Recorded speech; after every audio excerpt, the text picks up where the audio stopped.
It is sure to be such an exciting finals here on the main stage, and it's time to welcome our finalists onto the stage. It is Gabriel Agati going up against James Evans.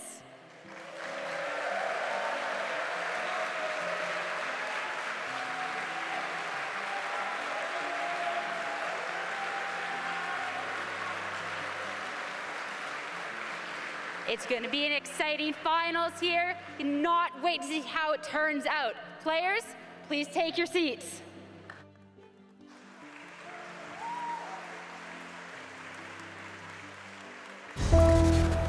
But before that, we want to give you a bit of a snapshot so you can have that visual representation of just how accomplished both of these trainers are. Well, James Evans coming freshly off that Milwaukee Regional Top 4. That was merely last week, so feeling pretty good about where he is in the metagame calls going into this huge event. 2019 Richmond Regional, a Top 4 there as well. And then in 2018, Senior World Champion and the European International Champion. That last year in that division feeling really good about being able to cement your legacy in the seniors division and build something for the masters division. Yeah, absolutely. And hopefully, you know, at the end of this, we will be able to add another accomplishment, of course, to both of these trainers' pedigrees. But let's look at the teams that these players have brought to NAIC. We've got the Groudon-centric team with that Shadow Rider Calyrex, which has been kind of a newer addition that we have seen for these restricted duos. And then Gabriel Agati, of course, with the Kyogre and the Zacian, but also with some different key pieces there as well. Some Pokemon we don't see as much as well. Something like the Landorus that hasn't been making that many appearances recently has been impactful for him in some of his games. That Kartana was a massive focal point in his top 4 game against Justin Burns yesterday, and that was able to help him find a way around what a lot of people considered one of the toughest matchups for Gabriel's team. So he knows every piece of this team can put in work. It definitely is a bit of a clash of styles. Gabriel's team is so committed to going first, going fast, and being able to deal huge damage. James's team a little bit different. It's bulkier. There's probably a few more pivoting around options that he can take, and then he's got a little bit more control in some of the move choices that could maybe slow down Gabriel's team. If that team's not able to attack, it may be able to be afforded the opportunity to move first, but if it can't land an attack, can't put huge damage down, James can find a little bit of room, grow into the game, and then just really take over at the end. Yeah, but you even talked about as well that we have to deal with this Gastrodon potentially that is on James's team. But let's kick off this game number 1 here of this best of 3 Masters Finals. We've got Gabriel leading with the Zacian and the Tornadus, and we see James with the Shadow Rider Calyrex and the Incineroar. Very offensive lead, as expected from Gabriel. Tornadus able to set up a Tailwind, and Zacian able to deal huge damage. That Tailwind, not just for the Zacian, definitely a fast Pokemon without any assistance, but you want to make sure you're always going first. That's absolutely huge. That said, this Incineroar and Calyrex pair on the other side for James Evans is going to be able to provide a pretty quick offense as well. Calyrex able to throw big damage down with something like an Astral Barrage, and Incineroar able to lock something down with a Fake Out. Yeah, well, I really like that Gabriel here is just going for the Protect on both of his Pokemon, going to be able to negate this Fake Out coming in from James's Incineroar, and also whatever damage will be coming in from the Calyrex as well, but it's not damage, it's support. That Will-O-Wisp now going to be protected away from that Zacian. That is a very effective way to shut down a Zacian as well. If you can land the Will-O-Wisp, even if it manages to, you know, deal with the Intimidate drop that it just got from the Incineroar by switching out and coming back in to get the Intrepid Sword boost again, that Will-O-Wisp doesn't go away, and it lasts so much longer than a potential Intimidate. So Calyrex taking one of those supportive moves, even though it's very, very fast and can do a lot of damage, really thinking that is more important to be able to permanently shut down or at least limit this Zacian. It's not going to get the opportunity though, as the Tailwind is set up and Zacian is able to start attacking.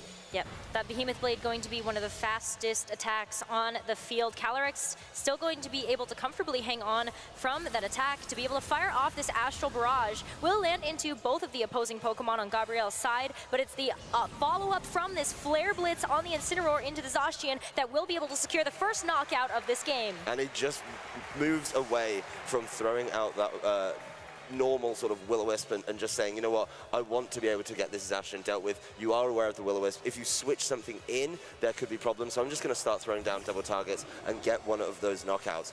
Didn't get a boost onto the Calyrex. That's sometimes a little bit annoying, but there's still a way to try and work through this team. The Tornadus, you know, still hasn't started to put down any damage. The Tailwind is important, and Gabriel needs to capitalize because those turns do not last forever. They do not, and so maybe there's a way that Gabrielle can actually be able to kind of force the speed of the opposing Pokemon to really slow down so that it sticks after the Tailwind expires. Maybe looking at that, but the Landorus that's now on the field will be able to put out some pressure. The Landorus is going to be able to do some big damage, and it's a candidate very, very often to be Dynamaxed as well. That Dynamax option could help you set up some boosts that are absolutely essential. All weekend, we've seen players play nicely around the Max Quake, set up those special defense boosts, and then be able to take hits that they usually wouldn't. That buys a little bit of time and actually makes a kind of bulky team out of something that is very, very fast and very offensive. You get this just nice stat boost to help you out. I'm going to see the Groudon now for James switch in as Calyrex is going to go for Protect, so a little bit of a pivot turn here as we're going to see Tornadus go for the Hurricane. It hits it in the sun into the Groudon. What? And the Earthquake to follow it up. Of course, it's not going to be able to hit Gabriel's Tornadus on the other side, but it will be able to do some damage to this Groudon that freshly switched in.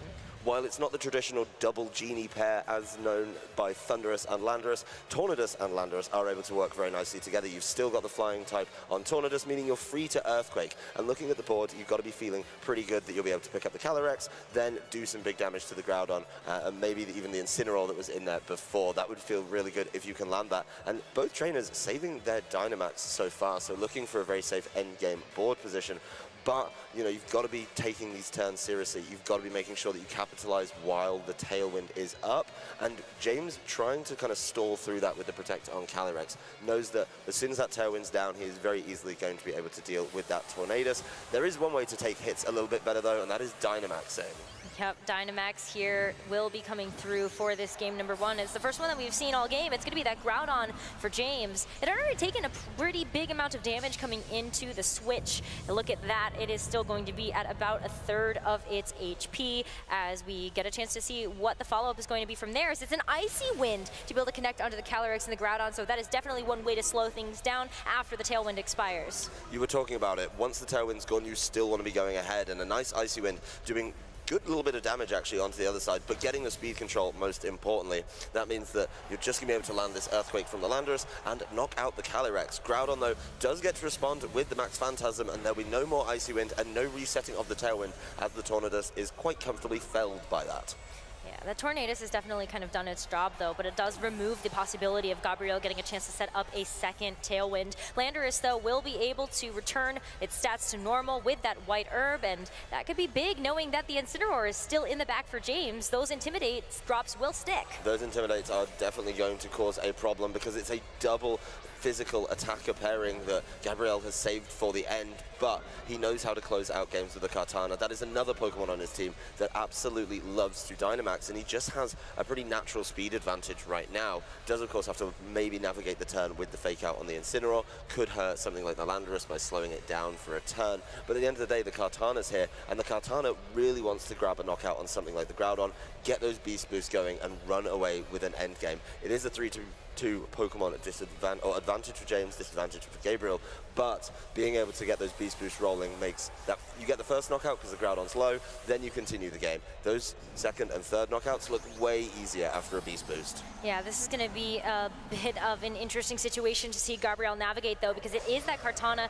that gets the Dynamax. It does have that -1 from the Intimidate drop from the Incineroar, but also it's staring down an Incineroar in the sun, and also, of course, that Groudon that may have access to some type of fire-type attack. The Max Overgrowth, of course, going to target into the Groudon to remove that threat before it is able to attack. That is a really nice way to get the Beast Boost going and deal with the Groudon that could cause some problems. The Incineroar didn't lock in the Fake Out, so maybe looking to try and deal with that Kartana as quickly as possible. Not so worried about the Landorus, doesn't have access to those Earthquakes free of charge anymore. You will have to hit the Kartana, as it is not a Pokemon that is able to avoid them. Of course, the Incineroar is going to have to take some damage before it even gets afforded that opportunity. Oh. And he's going for the Rock Slide. It's single target, doing a little bit more damage, but we all know what Rock Slide can do. No, it's not going to get the flinch here, so the Flare Blitz will be a huge knockout onto the Kartana, and that brings Gabrielle down to just the Landorus to deal with the final two Pokemon on James's side, and we have yet to see the fourth, but the Incineroar also knocks itself out from the recoil. James making a massive massive commitment to dealing with that Kartana. You sacrifice the Incineroar,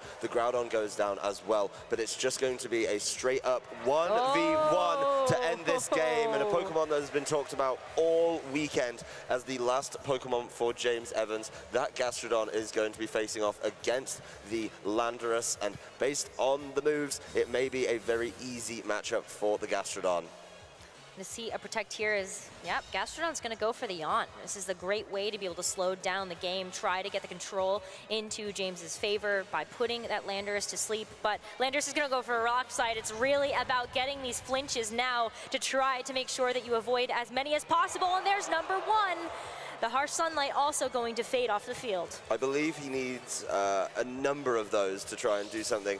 With all of the recovery, the grassy terrain that James set up earlier is going to help out there, and the Rock Slide didn't get you anywhere in that game. Yes, you got a little bit of damage. Yes, you got the flinch. You only did 18 damage overall, and it's so easy to recover that one off. Gabriel knowing that there's no way to work through this Gastrodon and just forfeiting game one. James Evans holding it for the late game, making sure the big threat in the Kartana was dealt with, and just bring it in, showing that I have the answer to your Landorus. There's no way you can power through this.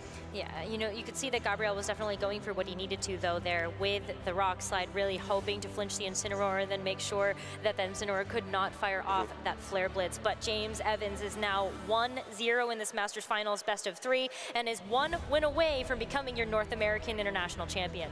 It was a really well-played game, being able to navigate that early game and apply pressure with the Will-O-Wisp that then turned into a follow-up pair of attacks was really, really nice, and getting that early knockout on the Zacian definitely helped. It wasn't really afforded much time to play the game, and that is certainly a bit of a problem when you're trying to navigate a situation where you need to use your restricted Pokemon so effectively. They're the main damage threats on this team. While Landorus is good, it has a very nice typing, it can throw out those Earthquakes. Even at the end game we saw, it can't deal with something like the Gastrodon. It has to be the Kartana.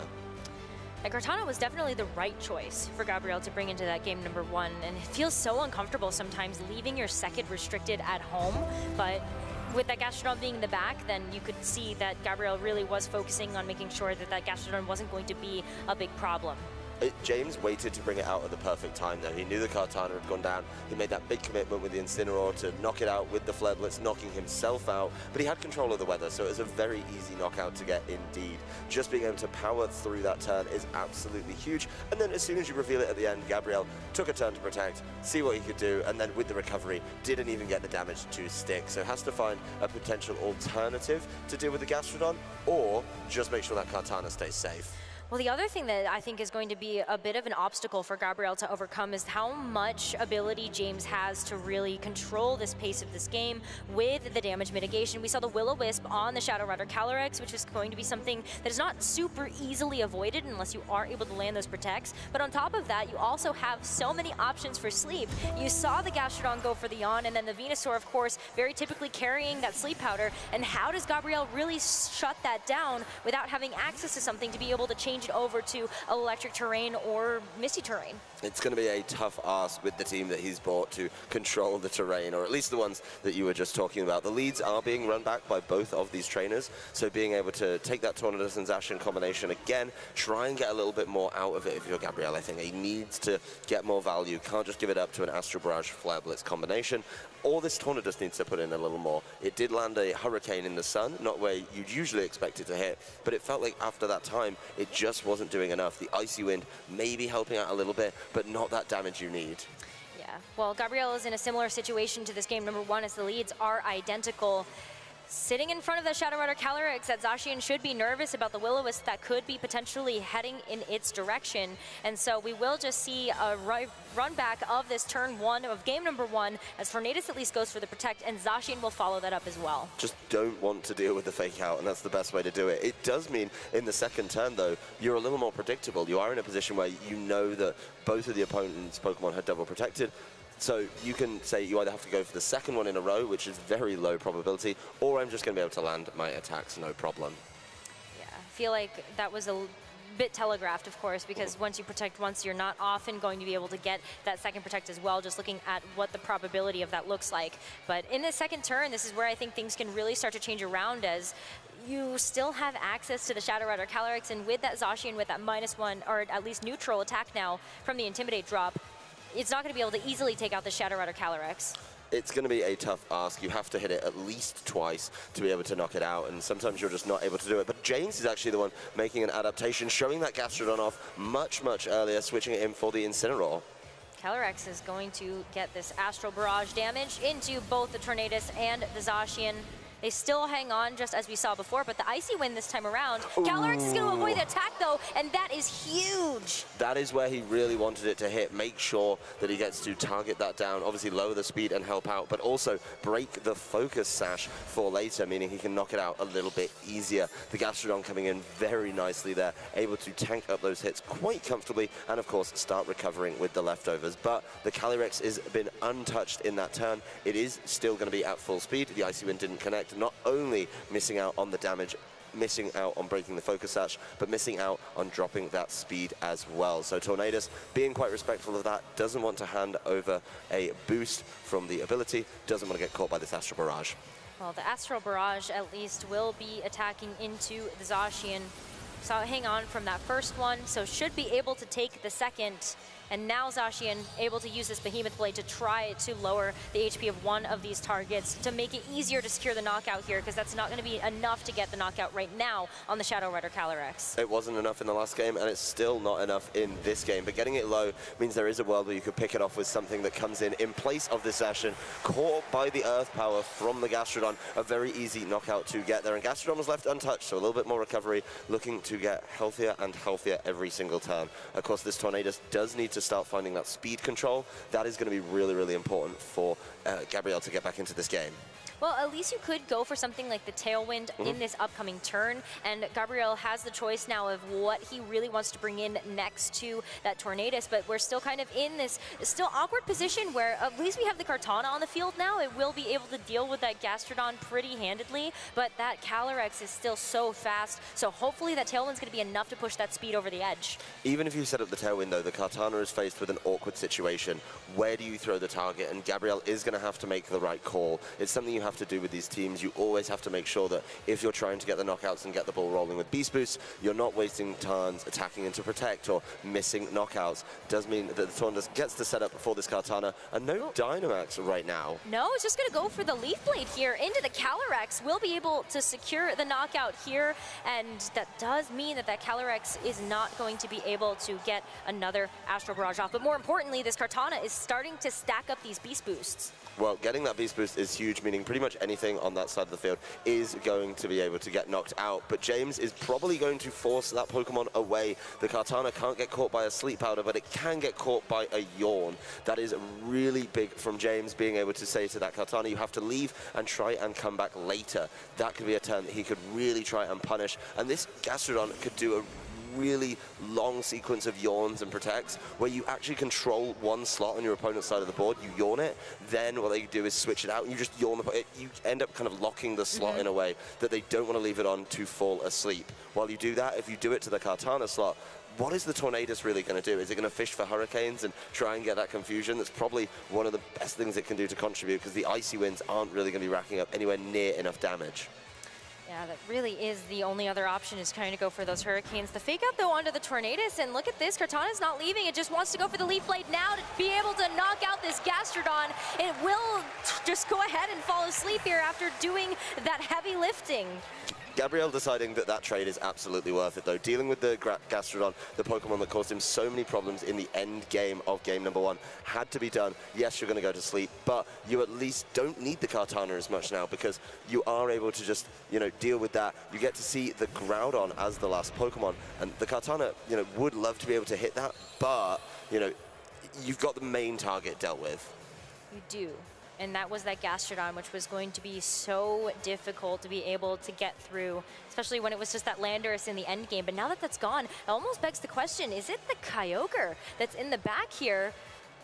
Or is it just the Landorus again? Because that would also still be a fine option. Looks like we're just going to see the Hurricane. It's not going to hit this time in the sun, and Kartana will take its mandatory turn of sleep. Well, the fact that Gabriel's just leaving these Pokemon on the field, kind of implying that, you know, he's pretty okay with a safe switch in. Whatever's in the back, he believes is going to be able to win him the game. That is going to be the Incineroar targeting down the Tornadus as well with a Flare Blitz. So he is putting his whole tournament life in this one remaining Pokemon. If it's the Kyogre, you've got to be feeling great. You're going to have control of the weather, and you're facing down two absolutely premium targets to attack into here. There is the Landorus revealed. The Landorus has got a whole lot of work to do right now. Yeah, it will be at least able to drop the attack stat of both of these physical Pokemon on James's side, but we do have that Sun available for these Fire-type attacks. Landorus, though, still gets a chance to go for a Dynamax. We haven't seen that yet. And the awkward thing about going for the Dynamax is you lose access to the spread attacks. When you're facing down two Pokemon, it would be lovely if you could hit them both, and you can with something like an Earthquake, but the damage just isn't there. You have to pivot over to something like the Max Quake. That's going to do very nicely into something like the Incineroar, but you're still going to struggle to hit this Groudon at any point in the game. While the sun is up, this Groudon is going to be able to put down massive damage onto your Landorus and pretty comfortably deal with it. So unless Landorus can find some very audacious plays to get out of this one, he's going to be struggling against both of these Pokemon. Well, you've got to give it everything you've got here, as Gabriel is going to go ahead and Dynamax that Landorus to be able to keep himself in this game number 2 and bring us to a game 3.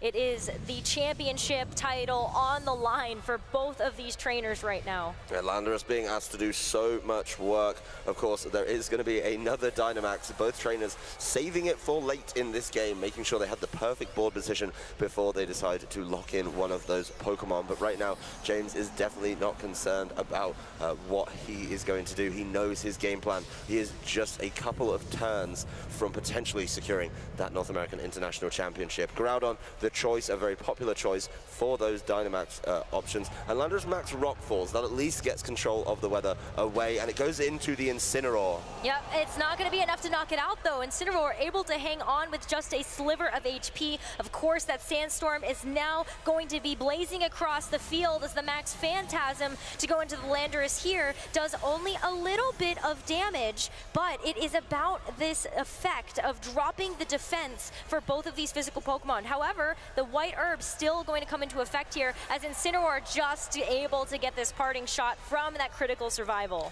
Incineroar's drops from the parting shot are going to stick as well. The White Herb consumed by the Max Phantasm, then you're just lowering this Landorus's attack. It's really going to be worn down, and no residual damage between turns on that Incineroar because of the choice of safety goggles means it's still sticking around, and it could, unless it gets targeted, potentially parting shot you again. If you go after the Incineroar, you are going to be struggling to deal with that Groudon because your defense has been lowered. Groudon wants to lower it again, can do that if he wants, or he could just start throwing down the damage. So Landorus throwing down the Max Airstream is going to be enough to knock out the Incineroar, but Groudon gets to fire back free of charge in this turn. Yeah, that's, I think, what is going to be a big factor in this game number 2 here, is because we may be on the final moments as the Max Flare from the Groudon should be able to deal a nice bit of damage to the Landorus, but more importantly, going to reset back up the weather in case Groudon wants to go for a powered up Max Flare again in these final turns, but it is just 1-1 here. Dynamax Pokemon on both sides. James and Gabriel really trying to battle it out here as this Landorus goes for the Max Guard into the Max Phantasm. Saving yourself from getting hit by a Max Phantasm is really big there because the defense drops would make the endgame much easier for Groudon, but we have come right back to a straight up 1v1 here in this set. This time it's a little bit different. It's the Landorus again for Gabriel Agati, but James Evans having access to that Groudon. The Groudon is still sitting at full health. This Landorus is going to have to try and balance that out as quickly as possible as he starts off with the Earthquake, but look at the impact of those parting shots. Parting shots definitely not going to be able to do enough damage here. Landorus is able to hang on, though, through this Fire Punch, and so it will be able to at least survive for one more turn. But can Landorus actually deal enough damage to this Groudon? It's going to have to go for the Rock Slides. The flinches have to come through here. Look how little damage that does. It's not going to be very effective, and Groudon does not get flinched. The Fire Punch comes through, and Landorus will get knocked out. James Evans is your North America International Champion. win. That is a very confident win from James Evans, controlling both games 1 and 2. A massive play in game number 1, where he holds on to the Gastrodon and just uses it to win the game as soon as that Kartana is dealt with. In game number 2, it changes up a little bit, but he still has complete control of the board throughout the whole game. A fantastic set. Gabriel tried his best. He tried to make some adaptations, but that Landorus just wasn't enough for him. Thank you so much, you two. Let's get another big round of applause for our NIC champion, James Evans. It has been a long weekend, and coming out victorious at the end. We saw your reaction. Tell me now what was going through your head in that moment. I did it. Every tournament this year has kind of had something that doesn't go my way. I bubbled Secaucus Regionals off 1 res. I kind of got lucked out of my top 4 set in Milwaukee, and every time some of my friends would come up and be like, hey man, it happens. And I would tell them, I know, next one. And I guess this was the one.